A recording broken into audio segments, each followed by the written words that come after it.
Okay, so we're going to get started. Welcome, I'm Blas Henríquez from Stanford University. I'll be moderating this panel on the Mexican emission trading system. We have a great panel. You already heard a little bit of advances from Sandra Guzman, who's here on my right. Since December, she's the new director for climate change policies at the Ministry of Environment and Natural Resources of Mexico, Semarnat. She holds a PhD from the University of York in politics, and before that she had focused on working. She founded a group that was working on climate finance for Latin America, GFLAC.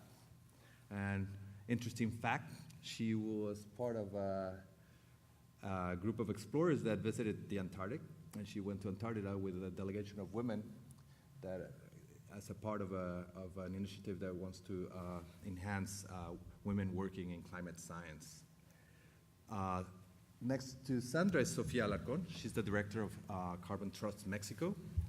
She also had worked in the Mexican Ministry of Environment in Semarnat. She actually was responsible for the beginning of the design of the National Greenhouse Gas Registry. She had worked for World Resources Institute, and she has a master's degree from on public administration and environmental policy from Columbia University, and she studied at Colegio de Mexico. Nana Soare, she's very active environmental leader in Mexico. She manages the Global Climate Program for EDF, and as I said, she's been working on carbon pricing and focusing on emission reductions from deforestation and forest degradation. She's based in Mexico City. And finally, Jaime Rodriguez. I would call him the dean of the industry representatives as part of the Mexican COP delegation to the climate summit. He's a VP for finance and business development at the CYDSA, a major chemical and energy and industrial group in Mexico. He had been involved in many of the environmental groups and councils that have been founded as part of the state of Nuevo León. So with that, what we're going to do is we're going to start with a presentation by Sandra, that she will give us details about what's the state of affairs of the emissions trading system in Mexico, and then I'll ask the panelists to present their perspective from each one of them on what's going on. So Sandra. Awesome. Well, thank you so much. I think I'm going to go down to show.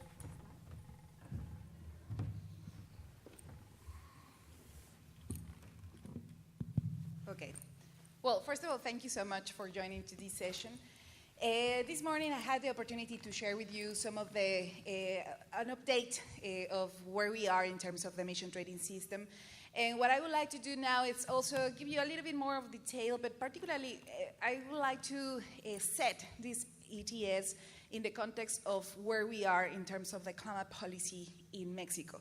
So I'm going to start emphasizing what I mentioned this morning, that as you know, the change of the government created expectations about where we are in terms of climate policy, and I want to emphasize that for the Mexican government, it's really important to keep strong in the compliance of the international commitments, not only in terms of biodiversity, but particularly in the Agenda 2030.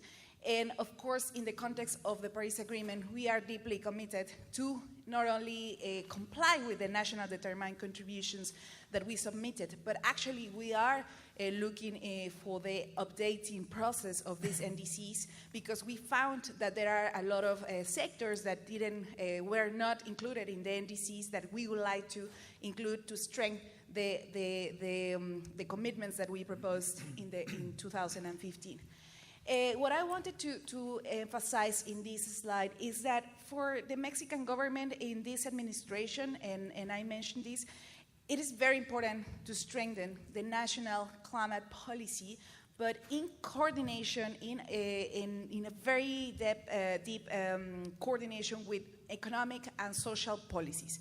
For this administration, the reduction of poverty is very important, and that's why we are working in this cross-cutting analysis of the Agenda 2030, and how can we improve the development and the design of the climate policy, thinking in all the different instruments that we have. How can we use all of these instruments to actually improve the benefits for the people, not only like in the different levels, particularly those that are more vulnerable, those that live in a marginalized context. So we would like to strengthen the national policy. In that sense, what I want to show you now is when we talk about climate policy, we have to think in a system. In the Mexican context, you know that we have different elements, different instruments where we have to work in order to deal with climate change. So the first part where we are highly focused in these first years of the administration is the planning process. We are designing our National Development Plan, which is the main tool that will guide us where we want to get, where we want to go in the next 6 years. And one of the key elements that we managed to do in this National Development Plan was to include a cross-cutting area to discuss this sustainable development, not only in the environmental sector, but we are having a discussion with different sectors in order to encourage them to include climate variables and environmental variables in the sectorial planning that all the different sectors have to do. So for us, it's really important because we have been designing and defining the priorities in each of the elements: adaptation, mitigation. We have a strong commitment with the local action. We truly believe that if we manage to ensure that the policies go to the ground and started having effects in the ground, we are going to be more effective. And for sure, we have like a strong commitment with transparency.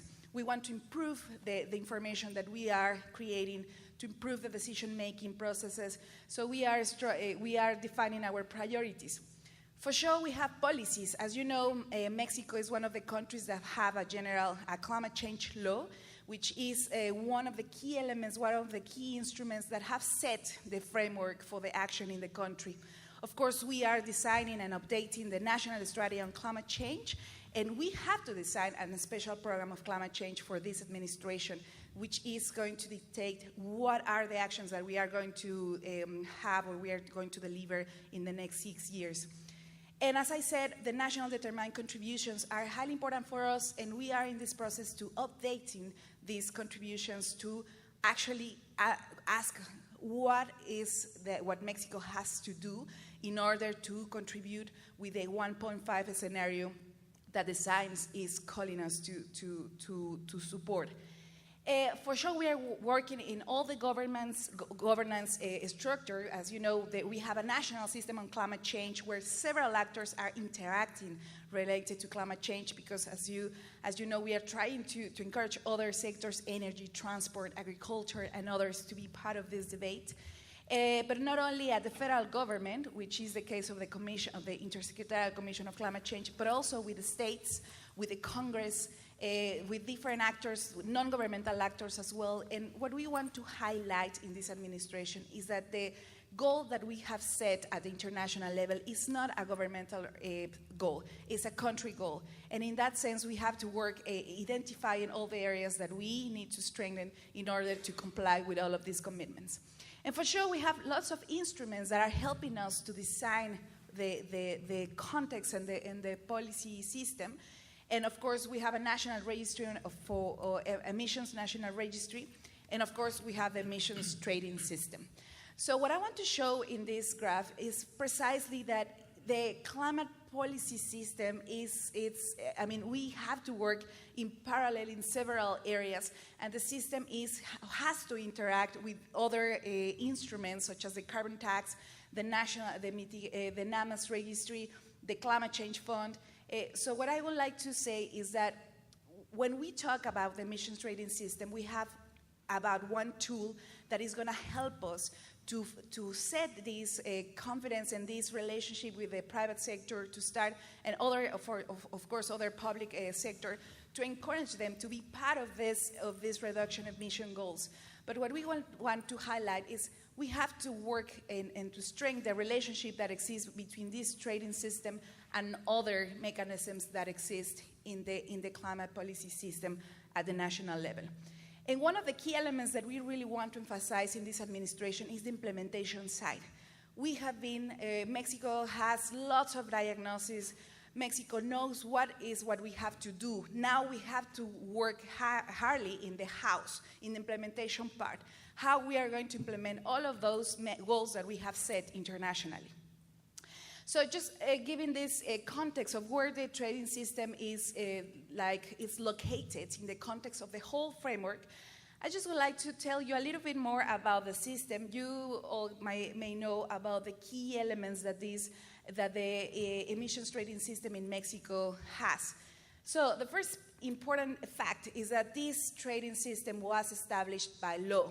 These mechanisms exist in the law, and this is very important to mention always because it is a public mechanism. It has to serve to the international goals and to the national goals. So it's very important because sometimes people don't necessarily know about all the instruments that we have in the law. So this was established in the law. In order to start the first phase of the system, as you may know, we are discussing, there was a discussion about what type of sectors can be part of this emission trading system in the first stage, what type of emissions are we going to include, what type of companies should be part of this first step of the system, because of course there are several industries that could be part of this, but there were several decisions, and some of the decisions that were taken is that the two sectors that can participate in the ETS in the case of Mexico are primarily the energy sector, oil and gas and electricity companies, and also the industry sector. And we included cement, steel, paper, chemistry, and others. This is important because the mechanism that we have been built is related to the national, to the emissions registry that we have. So we are following, we are working closely with all of those industries that are doing a registration of emissions, and we are working with them in order to include them in the system, in the mechanism, in the ETS. The selection of the greenhouse gas that is included in the system at the moment is only CO2. It is because the information that we have for CO2 is more robust than from other greenhouse gases. And the installations that can participate in this ETS are those that can emit more than 100 million tons of CO2 per year. So we are considering the bigger emitters in this first stage of the system, but for sure we are also discussing that in future stages we can talk also about smaller installations that emit less than 100 million of tons. So probably you have been hearing that Mexico has been planning the installation or the start of this pilot program in order to build capacities and to strengthen how we are going to deal with this system that is quite new for the country. But it's important to give you just a quick roadmap where we are and where we want to go. So in 2017, the conversations about the system started like with a strong tone, and it was in 2018 when the law was reformed and the system was kind of approved by the law. During this time, two important things happened. For the first part was the design of the regulation of how the system will work. But also there was taken an important step, which was the simulation. Was an exercise that was coordinated not only by the government but also non-governmental organizations and other actors in order to involve the participation of private sector and other entities to start discussing how the system might work and to start thinking in what type of things we should consider in the design of the pilot program.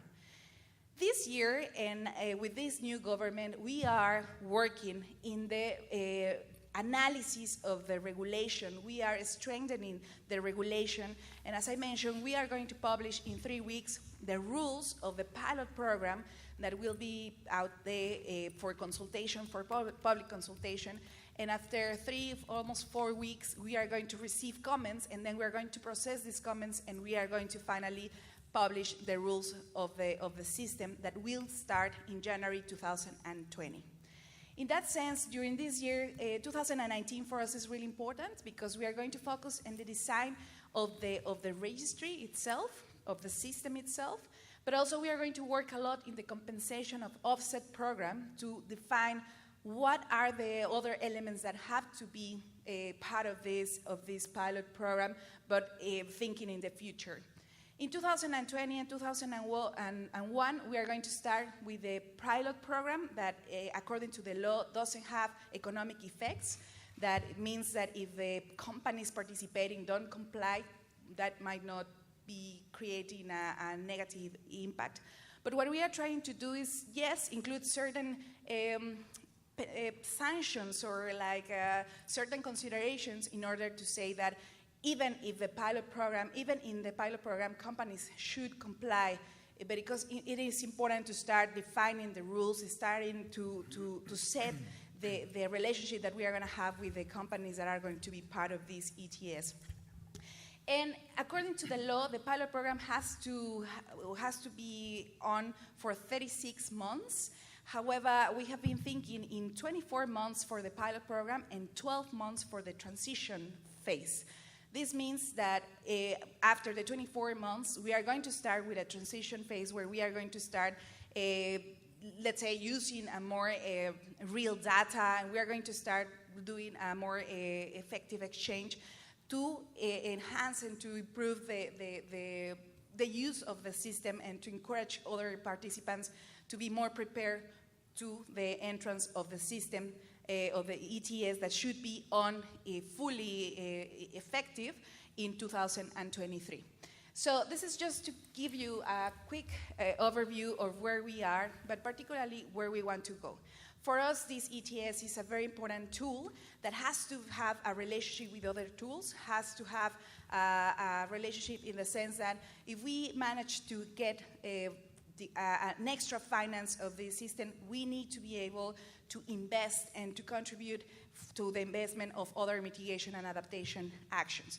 Of course, we know that it's going to take time. It is going to take efforts in terms of capacity building. So this year, we are also going to work a lot in capacity building programs with federal government, with subnational governments, with non-governmental organizations, and of course, with people and companies that will be part of this system. So this is just to give you a general idea of what are the next steps. And of course, as I said this morning, for us it's really important to be here because we want to learn from other systems, from other experiences, because at the end of the day, what we want is to build something that is effective. At the end of the day, what we want to do is reduce emissions and to change the behavior of the companies, but also working with them in order to transform the way that we are doing things in Mexico. We know that we have a huge opportunity and we want to do it right, and that's why we want to learn from other experiences in order to have this and to ensure that we are effective in the reduction of emissions. So this is just for begin. Thank you. Thank you, Sandra. So, panel, now we know where things stand from the perspective of the Mexican government. And so, Sophia, I don't know if you want to start from the perspective of a non-profit consultancy supported by the UK government. Yes, thank you. Well, thanks again for inviting me to the panel, to the Climate Action Reserve. I'm very happy to be here sharing some experiences around the world and some other experiences that we are currently doing in Latin America. But in this case, we're going to talk about Mexico. And thank you for this presentation, Sandra. It's very good and very fulfilling to learn that Mexico is actually moving forward towards an ETS. That was something that stakeholders, well, I can talk on behalf of the Carbon Trust, but stakeholders like myself were expecting this very good news from the Mexican government. So I'm going to talk about the challenges, some of the, pitfalls that we as the Carbon Trust have faced also when helping countries in Latin America develop their own ETS systems, right? And this is just general. Of course, it's not something that is written on stone. Certainly, there are nuances everywhere, right? One of the challenges we see is that, of course, every single ETS should be flexible enough to be adjusted throughout time, right? And this is something that should be taken into account at some point, right? When the design starts or throughout, of course, the timeline that we are currently seeing at. But there are other challenges, like, for instance, the technicalities. That's how I call the design of the ETS, right? How many greenhouse gases are going to be included? What are the sectors? The inclusion of not of offsets, amongst others. The participation of companies. How is the government going to incentivize that private companies participate in an ETS? That's a really important challenge that governments around the world have faced. So we should probably look at other experiences, right, to learn what's going on. The policy mix. The ETS should be seen as a part of a more integral policy, right? It's not the silver bullet that will change the way or reduce drastically or dramatically the greenhouse gas emissions, right? Another challenge, I'm just mentioning a few because I would like to get to one very important challenge, right? So the other challenge is how to create policies like this one that are well aligned with the 1.5 degrees or the 2 degrees. So what's the target for the government, either one or the other?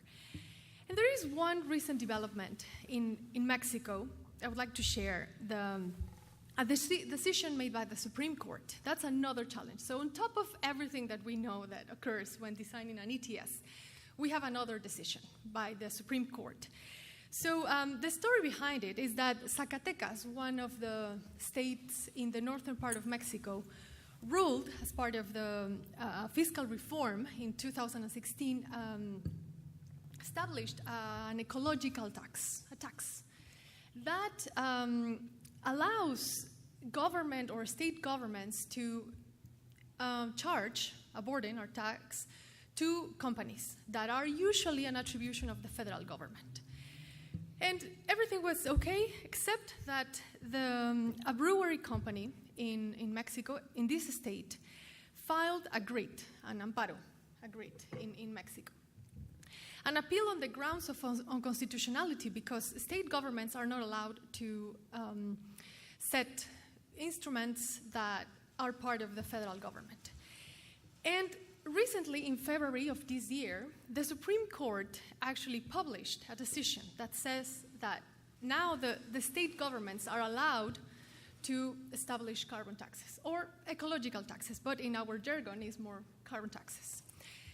Well, this is another challenge, right? Because at the end, if we see this timeline, we can see that a full ETS will be enforced until 2023, right? We'll work together, stakeholders, government, but until 2023, we will have an ETS. In the meantime, what are states going to do? Well, they might as well just establish carbon taxes and go ahead of the federal government. So that's another challenge, how they are going to overlap at the end, the two different instruments at different levels. What are going to be the companies that are going to be obliged to pay two different, well, not taxes, but at the end it's a tax, right, an instrument. And that's a real challenge. So how is the government going to face this new pitfall? I would just like to put it on the table because it's going to happen. Zacatecas already did it. I know that other state governments in Mexico are already looking at the ways in which they can also amend their own laws and establish a carbon tax. So I will leave it just here and I'll continue. Thank you, Sophia. Danai, EDF's perspective, maybe at some opportunities. Thank you, Blas. And I was thinking to start a little bit, maybe a couple step backs and a little bit more high level for a more international audience. But start by saying that we've heard a lot about how in the U.S. and other places, climate is such a partisan issue. In Mexico, it has not been the case. And the climate change law was passed with support of all parties in 2012. The amendments from last year were passed. I think there was one abstention. All parties were in favor of, the ETS becoming mandatory. So it's a very different situation than what we've been hearing here about California or Canada. Mexico has always been an international leader asking for climate ambition, and also in the more specific carbon pricing space. Mexico was signatory of the New Zealand Declaration, is part of the CPLC, the Carbon Pricing Leadership Coalition, the CPA, the Carbon Pricing of the Americas. So even in the Pacific Alliance, there's a working group on MRV of emissions. So in that international space, Mexico is joining other world leaders saying carbon pricing is something that we need to accelerate on globally, and working together will get there faster and better. So, and there's a lot of willingness to share what's going on in other places. And these spaces have been important politically, but also have been very important spaces for technical sharing and learning faster. So there's plenty of them, and it's great. And there's also advances in Colombia and Chile that let's go together and we'll get there faster. So that is more of an international context. Now, domestically, Sandra already gave us a context. Since the first version of the climate change law, there was some language there about financial instruments. Last year, we have a clear mandate for the Ministry of Environment to implement this compliance ETS. It was one of the big advances that we have right now. Of course, the implementation of the National Emissions Registry that has been operating for 5 years, it's a key stepping stone to be able to have the ETS. The verification for the ETS will have to change and improve, so there's verification every year. So that's another key step. And as Sandra was saying, the last 2 years, really, the discussion started to ramping up. And there was this official channel of policy discussion happening. And at the same time, there was analytical pieces being brought to the table to inform the discussion. So that was also, the collaboration with the German government, with the Ministry of Environment, has provided a lot of support to this, and a lot of those analytical pieces to inform the discussion. And we have the ETS simulation run together, Semarnat, Mexico, CO2, and EDF, to try to build this common language and understanding so the discussions could be better informed. And I think at this point, there's many more stakeholders that understand all the design elements that go into how this works and facilitate a better conversation and an understanding that many of the concerns that are coming from different places of how are we going to make this tool helpful to meet our environmental targets, but also what about competitiveness, what about other concerns, the other policies, the tax, all of this, there's better information to discuss it, and there's an understanding about there's many ways to design an ETS that can take care of those concerns. The design there's ways to figure out what works for Mexico and get the results that we want. So, and we're at that point. Now we have the mandate just a few months ago, and now what's going to drive progress ahead is, well, the law now says that you need to start with a pilot at 36 months, and that is what is going to start driving the let's learn by doing it now, and it's exciting time because really the challenge now is on implementation. It's less of a how do we do it, but let's do it and learn by doing it. So if there's more time, I'd love to share more thoughts later about the pilot. So. Jaime, I guess you can speak both from the perspective of your company, CYDSA, which was a pioneer in the world of CDM, and also as a representative in business groups in Mexico that have been part of this process. Well, thank you for the opportunity, Blas, to share some thoughts and experiences from the private sector perspective. We were involved, started at CYDSA with our activities there, with having awarded by the President several times for CYDSA for their commitment with environment, and that's why we engaged with several groups. Right now, just to provide some context about when I talk about the private sector, then I describe a little about that we are speaking now a common language. We did a strong effort in grouping all the leaderships, all the sectors that Sandra described there from industry, to understand what climate change is, what an ETS is, how it works, etc. And we achieved a common language, a common understanding. And I can say that from the Consejo Coordinador Empresarial that I am representing now, it's the business council groups, all the chambers of industry, that the private sector is committed with building a low carbon economy, and we are benchmarking on other countries' experiences, collaborating with our authorities. Sandra mentioned that the private sector is important. They have given us some space to share our thoughts and their concerns. And we have brought knowledge from the interaction of leadership of different carbon markets, trading systems in the world, the academic sector, national and international, Stanford, the Harvard Project for Climate, AITA, and organizations like yours. So we are convinced that we can provide social and environmental benefits while being competitive. If we work together with our authorities in the implementation of a strong, well-designed system. And some of the challenges that we are we are facing as a pioneer in Latin America for an ETS is a record time. You could see what presented by Sandra there. And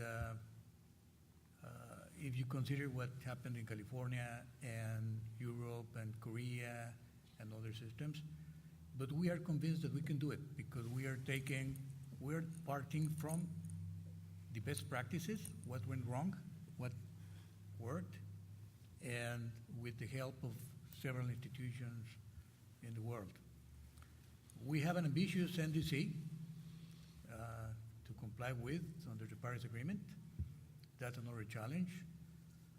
Especially challenging is to incentivize the use of renewable energy because it's part of the important part of the target comes from renewable energy investment. Another challenge is to align the country efforts at state and municipal levels for a good coordinated approach and the climate efforts and the accounting of the results for our NDC. Another one is to implement, in a summary, I would say that implement these systems, the trading system and carbon price, in a worldwide, highly competitive trading environment that we are aware of it, in record time. We have to reduce poverty in Mexico, keeping competitiveness, and we've decided to do it, and working together, right? Thank you. And Great. Thank you, Jaime. Well, I don't know if the panel has any quick reactions to what has been said. 1 minute, 2 minute reaction? No? Okay. So I guess next phase is implementation, and perhaps we can talk a little bit about that and concerns on technical aspects or that you think that should be resolved quickly. So, Sandra. Thank you so much. Well, first of all, I think as any country that has developed a system like this, the key questions or the questions that we all do is like, if we build a registry, if we build a system, how the system will look like. It should be, for instance, in our case, we are debating if we should kind of follow a specific example of system, or if we should build our own kind of Mexican version and then adapt it to the international standards or international systems.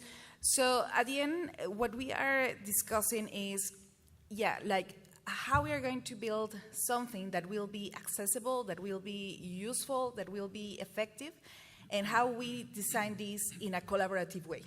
And this is one of the key elements that we have been doing in the last few months, talking with several people to discuss about the goals or the targets that we have been, that we should pursue with this system, and who has to participate, because as we were saying, we as environmental ministry, we are the authority, that we are regulators, but at the end of the day, we need the participation of other ministries, the other actors. For instance, we are working a lot with the National Forest Commission and also with the Finance Ministry as well, because we know that it's something that we cannot just do from the environmental perspective. We have to open this dialogue. And I think in order to design something that will be effective, we have to talk with several people, and definitely we have to collaborate with a broader group of actors, for sure, with the private sector, from non-governmental organizations, and for sure with other countries that are doing such an important work and that have been exploring this scenario for quite a long time now. So as we were saying this morning, it's not that we are inventing the wheel or something, but we really need to do something that will be effective.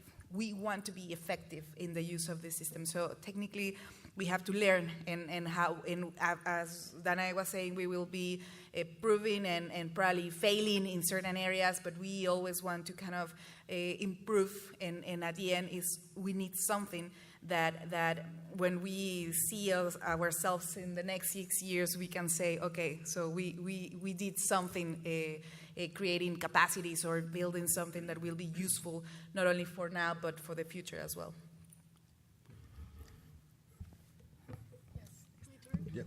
Well, in terms of implementation, it's I think there are different stages throughout the process of developing an ETS, right? The first stage, as we see in the graph, is the pilot. So in terms of implementing a pilot, there are challenges and opportunities, of course. And one of the opportunities I see is, and Sandra already mentioned it, I think it's very important to have on the table the stakeholders, have a permanent consultation process with trade associations, with NGOs, of course the private sector, the covered sectors and the non-covered sectors, right? The offset developers, the governments that Mexico would like to link with in the future, right? So this has to be permanent, right? A public or a working group, it has been ongoing, I think, in California, probably, and also in Germany, for instance. They are good examples. It's best practice that we can draw upon to define what's next. So that's in the pilot, right? But then we have the implementation of full ETS. And there we have other challenges / opportunities, right? For instance, already mentioned by Sandra as well, the key design features. So it must be tailored to the national circumstances. If it doesn't reflect what Mexico needs, it's not going to work at all. So what are the major emitters? What are the greenhouse gases, the most important greenhouse gases to address? How the policies are reinforcing the ETS or complementing the ETS, right? So I think it's very important to have it very well tailored to the national circumstances, right? And the other thing, and this goes along the process of defining either the ETS or, the ETS or the pilot, is define the institutional basis. So who is going to be in charge of what? And here it's important to also consult the other ministries, right? The Ministry of Finance, I know it's pretty engaged, but also the Ministry of Economy, right? And the Ministry of Agriculture, of course the Forestry Commission is already involved, but there has to be a dialogue with other ministries as well, with the federal administration, because at the end, the ETS will be embedded into the economic system. So you cannot ignore the consequences of the economic effects that an ETS would have in the economic wide system. So yes, those would be the opportunities. Then I do have a comment. Maybe, I don't know if this is off the cuff, address maybe the issue of this new social orientation? Okay, you're getting me to another direction from what I was thinking, Blas, but I'll try. Yeah. But implementation, it's the phase now, and I totally agree on those inclusive spaces for dialogue that Sophia mentioned. And when the law was amended, also the Paris target for Mexico now is set on our law. So we have this target in law to 2030. And the truth is, the policies that we have so far and what we've been doing so far, they're not putting us on the track to get there. So that's why accelerate having this instrument and be part of a policy mix for climate and be integrated is something that we need to get to that track. So definitely exciting time with the pilot. I agree that what I would expect of the pilot is by doing, we end up all with the capacity that we need for what's next. So the law says no economic consequences on the pilot or the test phase. So that is the challenge. How do you learn from a tool that has one key element that is very different to what will come next? So, but the regulator should end up with the institutional architecture, with the processes, with the staff to be able to manage the ETS. Of course, the participating entities need the learning, the capacity, and a lot of it is about participating in the pilot, but a lot of it is internal and having the how do you call it, the corporate governance to make decisions about how to comply with this new process. So that has to happen alongside with the pilot. And us, NGOs and academics, we also have a lot to learn and capacity building to do while accompanying this process, to assess how it's working, to be part of that policy dialogue, to be at the table to shape what comes next. So, and I think that for the pilot to reach its goals, for us to learn and get that capacity in 3 years, one key thing is the active participation of the regulated entities. They have to see the benefit and have the incentive that right now there's no economic consequences, but in 3 years something will come, and either we get ready now and learn, or in 3 years we're going to be taken by surprise. So the pilot should be as realistic as possible. That'll be a challenge without the economic consequence, but complexity and realism, I think, could be introduced realistically, and we're going to have to be ingenious about how to learn how to do this. And then within the boundaries of this pilot, I think it's very important early on to establish a high environmental integrity expectation from the pilot. We don't want something that later on, when it's for real, changes a lot from what the pilot was setting, so the integrity of how the cap will be set and protected. And in parallel to the pilot, I think it's great timing to be gathering information to do benchmarking, so we can do better allocation in 3 years.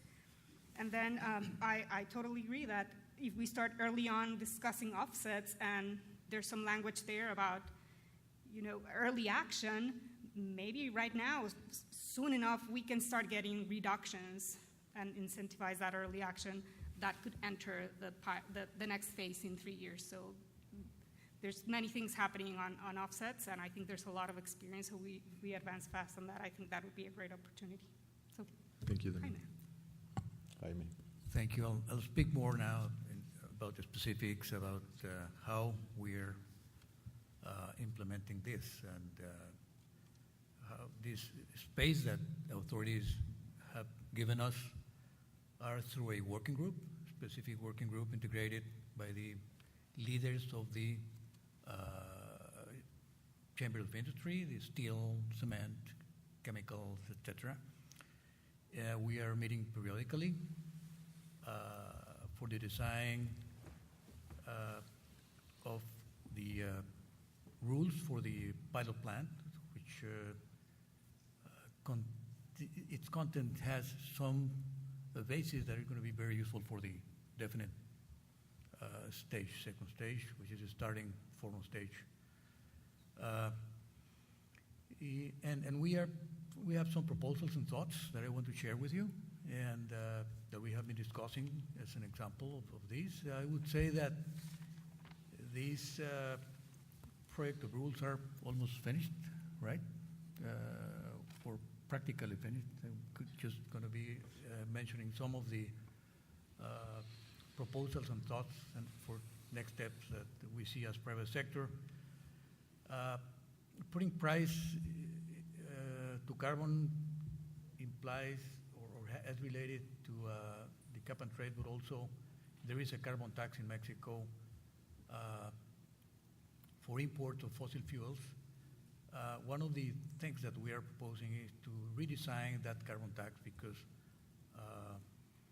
it is focused more on recovering money than an environmental and social benefit through it. The design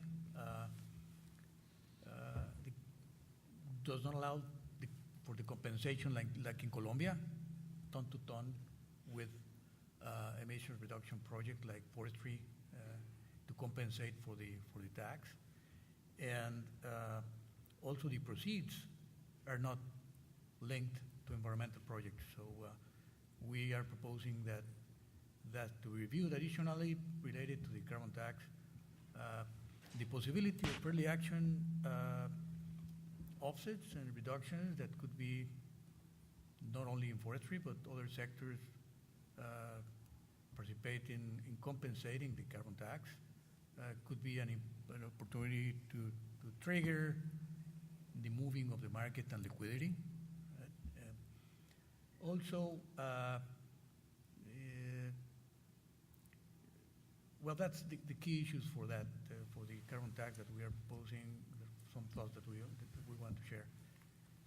Some other areas related to the ETS, we think that, first of all, some precedent conditions for it to work properly is that our government count with sufficient budget and technological support to design and for the platform to work. We need to work this year in the implementation of the key elements of the platform for January 2020 to be ready for the pilot plant. That means elements like the trading platform, the transaction log, the registry, the verifiers, validators, data reporting system, legal framework for participants, banks and traders, etc.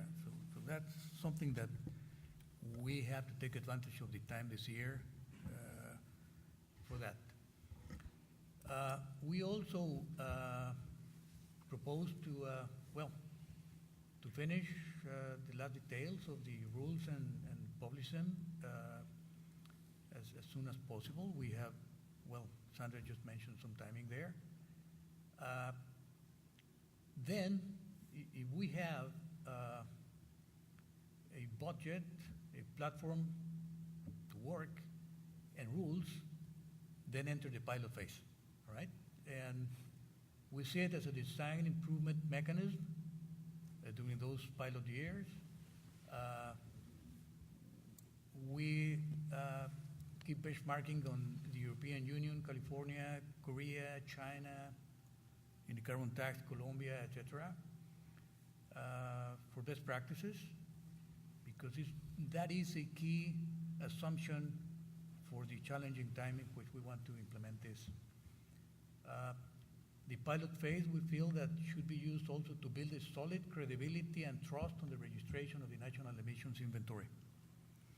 That's the key for the functioning of this program. Also important to recognize early action projects, as you mentioned, Denai, allowing already generated offsets, conversion early action credits, like in California. We propose they may be registered since the pilot phase, since the beginning, and to incentivize liquidity during the startup of the ETS. The acceptance of offsets also based on other international valid protocols is something that we proposed and is being considered, and standards from protocols in CDM, Korea, California, etc. We also consider very important to provide for the participation of offsets in international markets. The ITMOs, CORSIA, California ODS destruction credits, for example. Offsets may be generated from any sector from non-participant entities under the allowances umbrella. That's something that we also would propose. To implement an open consultation process with the different sectors, like the one we have, to keep doing it. But this one very specific to define the baselines. The baselines are also a key issue, right? Other issues to incentivize the renewable energy and participate in the consultation council that you are considering in the ETS rules. A lot of work ahead. So it's time for you to work. So I have a mic, and I'll open the floor now to questions. Please state your name and affiliation if you want to ask a question. Is there any? May I ask people to come to the front, I guess? Or you're going to come? Yeah. Okay, great. Thanks.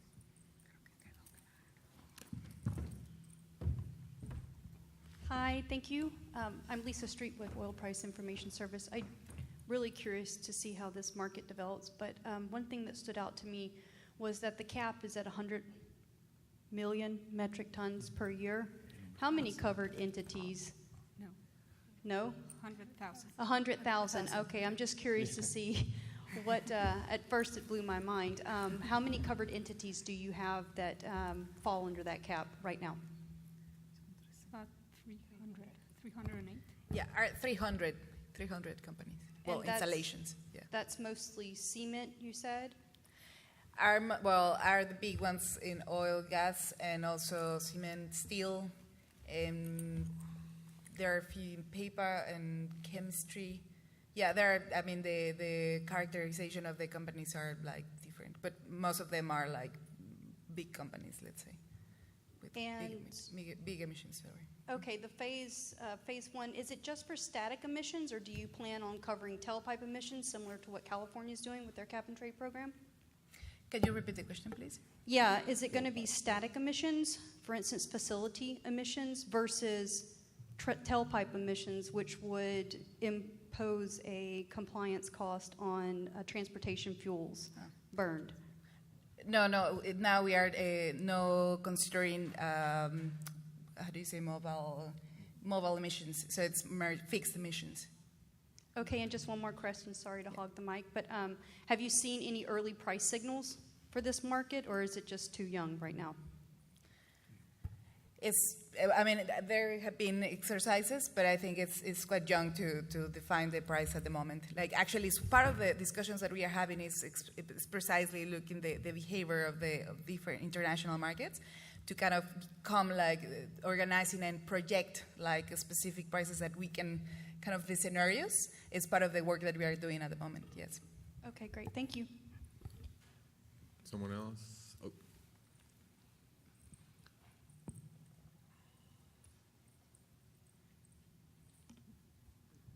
Paola del Rio from First Climate. This question is for Sandra. Can you elaborate more on the early action recognition and also in the offsets program, like what technologies could be considered, the protocols? Will you develop your own protocols? Thank you. Is there another question so we can take a couple at the same time?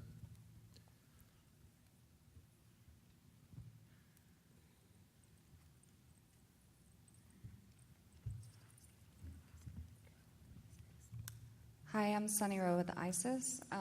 My question is, I know this is still in the initial stages of just even implementing the pilot program, but I was hearing a lot more about possibly linking with the WCI before, and I didn't hear you guys say anything about that. Is that still under consideration? Linking with California and Quebec? Oh, linking.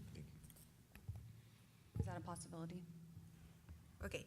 So first of all, with the early actions, one of the things that we are doing is analyzing different scenarios because, for instance, there are companies that have been talking about the registry that they have in the CDM, for instance, that haven't been canceled in a way.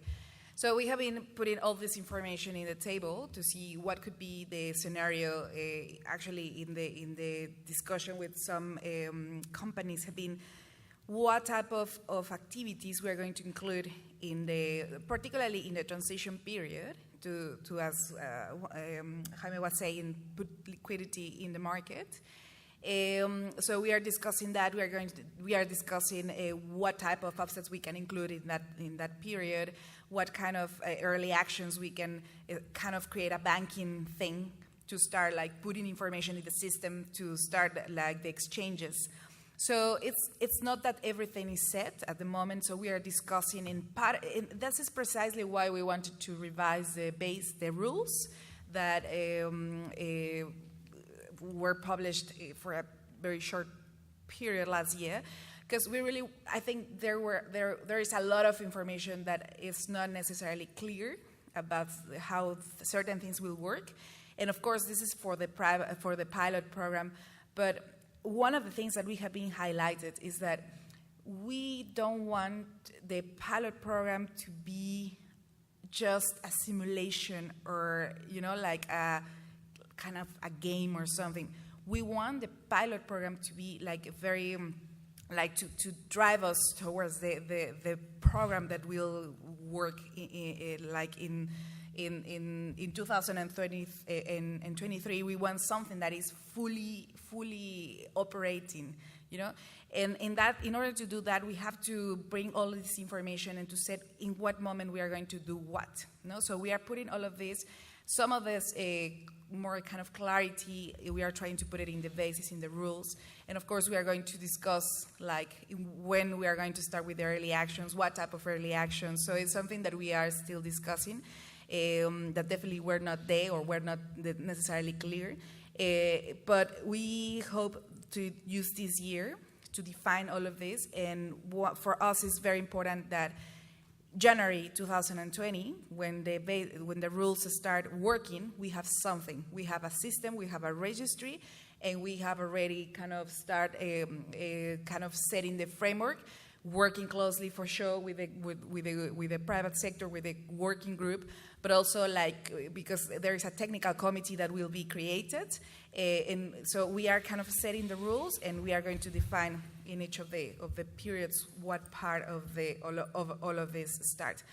And definitely, that's why I was saying that we are designing something that has to react and to respond to the necessities of the country, but definitely has to be connected to the international market. And at the end of the day, we are for sure learning what is doing California, what is doing Quebec, what is doing in Germany. So we are studying all of those experiences, and actually we are setting now some workshops to continue this dialogue, but going to the practicalities, So we know, there are a lot of diagnoses about how that things work in other countries, but now we are going to the practicalities. How can we do this, and how can we take this from the Californian market and this from the Quebecois? So we are working on that, but definitely we are going to work together with our partners in North America. Yeah.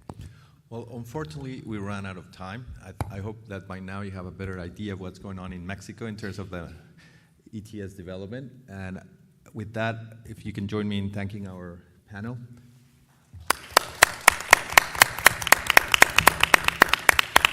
Thank you very much.